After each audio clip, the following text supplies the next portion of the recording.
ezi omume ezi omume ezi omume yiri ezi omume dịka uwe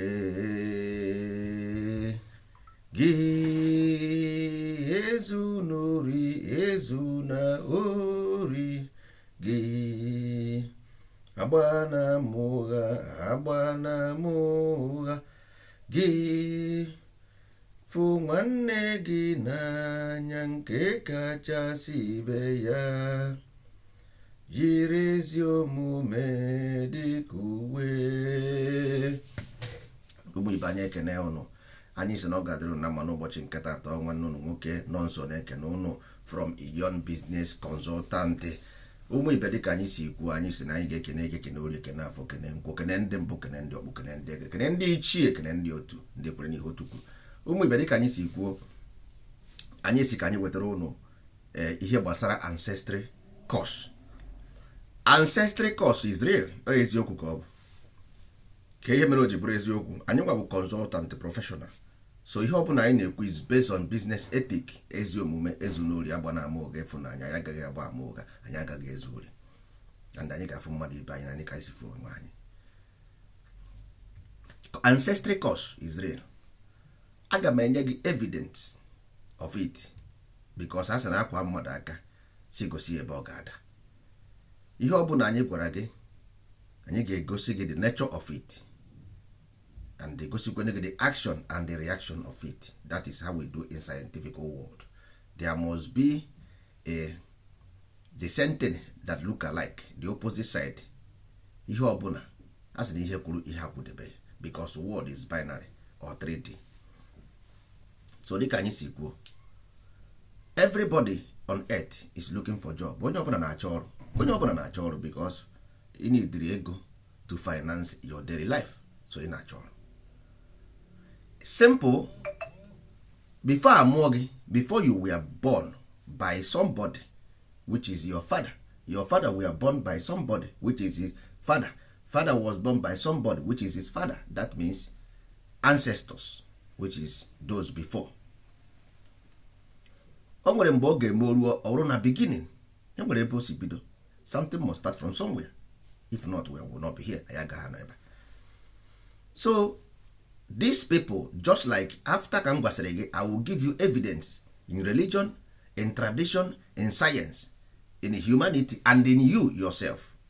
Evidence everywhere. So now, your father mụrụ gị. They have a land, they have a place. The reason why you were born is to cultivate the land, to construct the land. Simple. So nya ka eji nwe eke, nwe orie, nwe afọ, nwa nkwọ.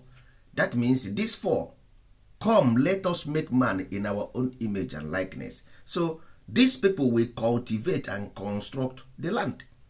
The reason why eji wee mụọ gị. So information about the construction is inbuilt. Ihe ị ga-eme dị n'ime gị. Now, let's say, so mgbe a mụrụ gị, ọ bụrụ na ị hapụ datin eji maka ya wee mụọ gị, then onye agha mụrụ gị ga-abịara gị ụgwọ, which is your ancestors. Ọ ga-abịara gị ụgwọ ọrụ gị, aka ọrụ gị. Ndị Igbo nwere akara aka, which goes with aka ekpe, ikpe gị ikpe. Nwa aka nri, which goes with aka ọrụ. Ọwụ na ịrụọ ihe a gwara gị rụọ, iri ya.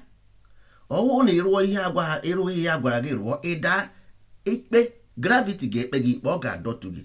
Scientific proof. Ịrụọ ihe a sị gị rụọ, iri ya. Ịrụghị ihe a sị gị rụọ, ọ dọtuo gị, ọ bịara gị ụgwọ. Aka ekpe na-agba ụgwọ, aka ndị na-arị arị. Ịghọtago? So now, ọ bụrụ na ị bụ nwa eke, e nyere gị ọrụ eke, sị gị na ihe ị ga-arụ. But in life, e nwere ndị ọbụ aka ọrụ ha ịgwa gị ihe aha. E nwere ndị ọbụ like anyị nwa wụ consultant.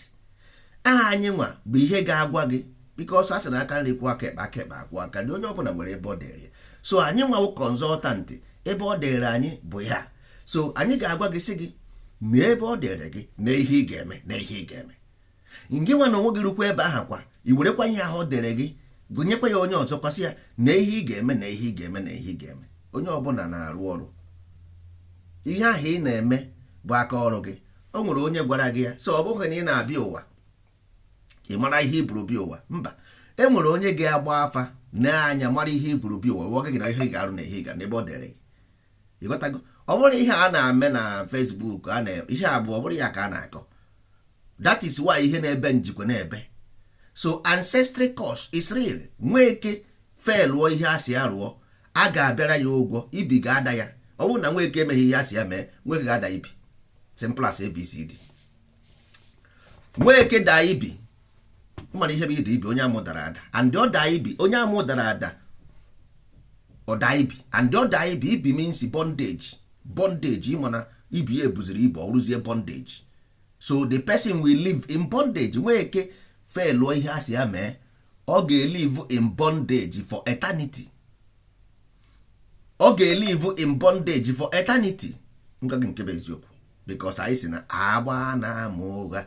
Before mbido ikwu okwu, aga m ekwugodi our business ethic. Ezi omume, ezunori, agba na-ama ụgha, ịfụnanya. That is our business ethic. Always I say it.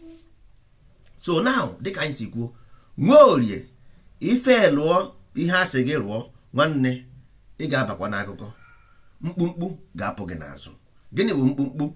Ị ga-eji ọrụ rụgbuo onwe gị. Slave ka ị ga-abụ.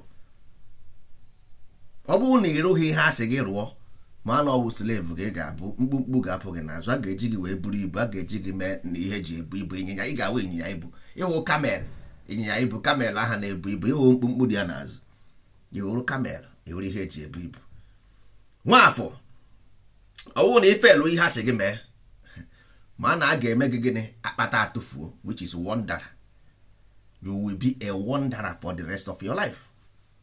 Nwankwọ, ọ bụrụ na ife lụ ihe a sị gị mee, ma a ga-eme gị ịkarị ugwu. Ịkarị ugwu bụ gịnị? Ị ga-adị useless na ndụ gị niile.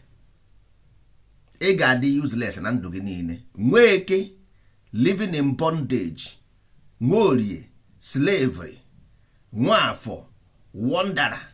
Nwankwọ, useless. If you fail your own, nwanne ebe a ka a ga-agụnye gị. Maka na enwere ihe ndị Igbo na-akpọ ịlọ ụwa. Nwanne enweghị ebe Igbo eje, ị gaghị agbanarị aja. Plen fesikwe n'elu, ọ dakwa asị na akụ fesi ọ dara ahụ. Ịgbasi ọsọ, ịfụrụ anyanwụ bara n'ime anyị n'abalị, n'ụtụtụ ọpụtakwa. Ịgbakwa ọsọ amụọ gị ọzọ. Ịgbasi ọsọ amụkwa gị ọzọ. Ọ mmadụ ji gị. Aka na-eme azụ ọgba mkpụrụgbụ. O nwere ihe na-eme ụwa, nwere ihe na n'ime, nwere ihe a na-enwe obodo, adekọbara anyị. Ịghọtago? So dịka nsi gwa unu, onye ọbụla sị na ya chọrọ ịma ihe gbasara ihe a kwuru okwu na ihe a kwuru ebe a, nwanne kpọọ anyị. Ịghọtago? Ihe anyị na-arụ bụ ihe ọ dere anyị, ebe akara aka anyị dị ka anyị na-arụ. Gịnị ka ọ bụ? Ịgwa gị ihe na-eme gị, gwa gị ihe ị ga-eme ka ọ kwụsị. Ndị Igbo, onye anyị ji ụgwọ bụ Igbo. Ihe ọ bụla ị nwere outside Igbo land na-abụrụ Igbo, nwanne, you will live in bondage. E nwere many of you today bụ millionaires in past life. A na-agwa ya na-ekwe ọsị gịnị ka ya rigorita. Agwa nwere ndị kụrụ egwu sị, gwa m ife anyị ga-eme echi o ka anyị biri ibe ndụ, ebisia ndụ amara ife a ga-eme echi o ka anyị biri ibe ndụ. Ka anyị biri ibe ndụ ka nọ. Ọ nwụọ, ọ pụta ọzọ bụrụzie poor man. Chefuo na ya were rich man before. He doesn't even know that the land he was a slave today, he was once a chairman and a king in the land. He doesn't know. Ọ nwụọ amụzie ya si ofe ogere.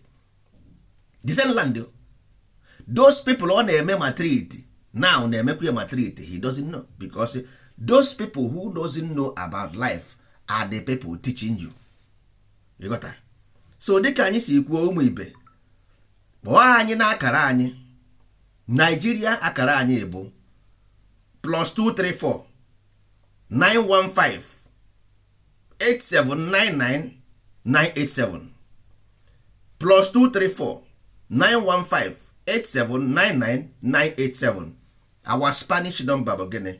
+34 641 340893 634 +34 641 340893. 93 ihe a bụ akara ị ga-eji enweta anyị ebe ọ bụla ị nọ. Ihe na-eme anyị si anyị n'aka, isi mkpi dị n'akpa mkpi.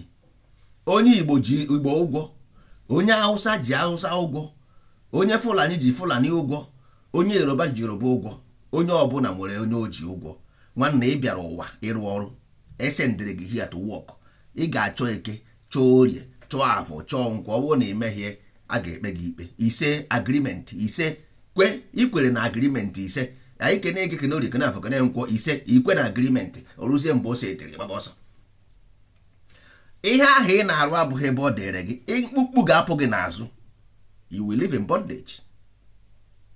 A ga-eme gị akpata atụfuo, mee gị ike arị ugwu. O nweghị onye na-eme gị ihe na-eme gị. Ana m agbara ụnụ agba nkịtị n'igwe wee bịa. Ya dịkwara ụnụ na ụmụ ibe.